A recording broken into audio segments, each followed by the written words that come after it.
देखो ना 35 साल की उम्र में भाई जो है ये अब सिलेक्शन इनका हुआ। मतलब सीजीएल और सीपीओ की बात करूं तो वहां मुझे इंग्लिश ने परेशान किया, लेकिन समय की मार ऐसी हुई सर कि उसमें मैडम के 89 मार्क्स रह गए, एक नंबर से रह गए। उसके बाद आरक्षण मैटर ऐसा फंसा उसमें कि उसकी वजह से पूरी लिस्ट ही जो है डिसमिस हो गई।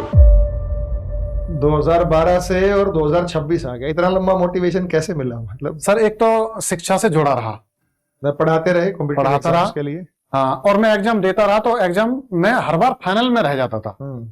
मतलब सीजीएल और सीपीओ की बात करूं तो वहां मुझे इंग्लिश ने परेशान किया। वो मेरा वीक पॉइंट में रहते हो भाई। हाँ। सरकारी स्कूल में पढ़े होगे? बिल्कुल सर। हाँ, तो उसमें गांव में पढ़े थे 12th क्लास तक, इतनी अंग्रेजी मतलब इतना अच्छा नहीं थी। उसके बाद सर जो है फिर हमने कहा कि ये इंग्लिश वाले एग्जाम देना बंद कर देते। फिर सीजीएल मैंने 2014 के बाद फिर भरा ही नहीं। उसके बाद शादी कौन से साल में हो गई? 2015 में शादी हो गई थी सर। और उसके बाद फिर मैं एग्जाम देता रहा। 2015 में मैंने गाजियाबाद छोड़ दिया। मैडम का डाइट पे एडमिशन हो गया था, डीएलएड में, बीटीसी बोलते हैं। तो जब उसमें एडमिशन हो गया था मैडम का, तो मुझे फिर मथुरा में ही जाना पड़ा, उनके साथ रहना था। तो वो सरकारी नौकरी लग पाई या नहीं? उसका सर ये है कि 2019 वाली भर्ती में, उसमें बैच में उनका जो सुपर टेट हुआ, सुपर टेट में सर ओबीसी में आते हैं हम, उत्तर प्रदेश में। हाँ, तो उसमें 90 मार्क्स लाने थे। अच्छा। लेकिन समय की मार ऐसी हुई सर कि उसमें मैडम के 89 मार्क्स रह गए, एक नंबर से रह गए। उसका सबसे बड़ा दुख मुझे हुआ, इसलिए दुख हुआ कि मैं मैथ का टीचर होते हुए भी उनको 4 दिन भी मैथ नहीं पढ़ा पाया। और मुझे लगा कि शायद मैं अगर 4 घंटे भी पढ़ा देता तो इनका एक क्वेश्चन में सही करवा देता।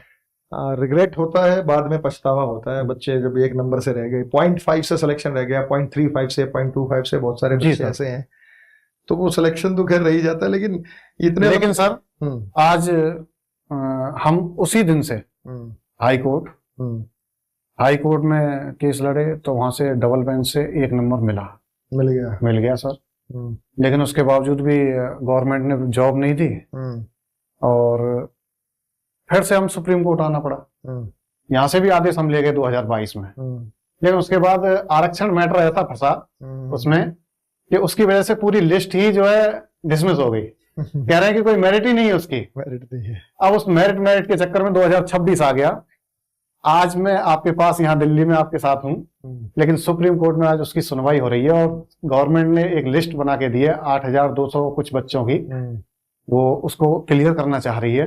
तो उसमें मैडम का आज नाम है। तो फिर देखो, लड़ाई जब लड़ोगे ना, समय तो जरूर लगता है पर फल जरूर मिलता है। जी सर। देखो ना 35 साल की उम्र में भाई जो है ये अब सिलेक्शन इनका हुआ, और 14 साल का एक लंबा सफर रहा, तैयारी रहा, पढ़ाया, आर्थिक स्थिति भी ठीक नहीं थी, फाइनेंस की दिक्कत आती है गांव देहात के अंदर, क्योंकि बेसिक व्यवसाय क्या है? पिताजी खेती करते हैं। क्या है? पिताजी खेती करते थे। खेती करते हैं, तो खेती भी सर उतनी नहीं है जितनी होनी चाहिए, क्योंकि परिवार बहुत बड़ा था। मेरे पापा 5 भाई थे, तो खेती बढ़ जाती है।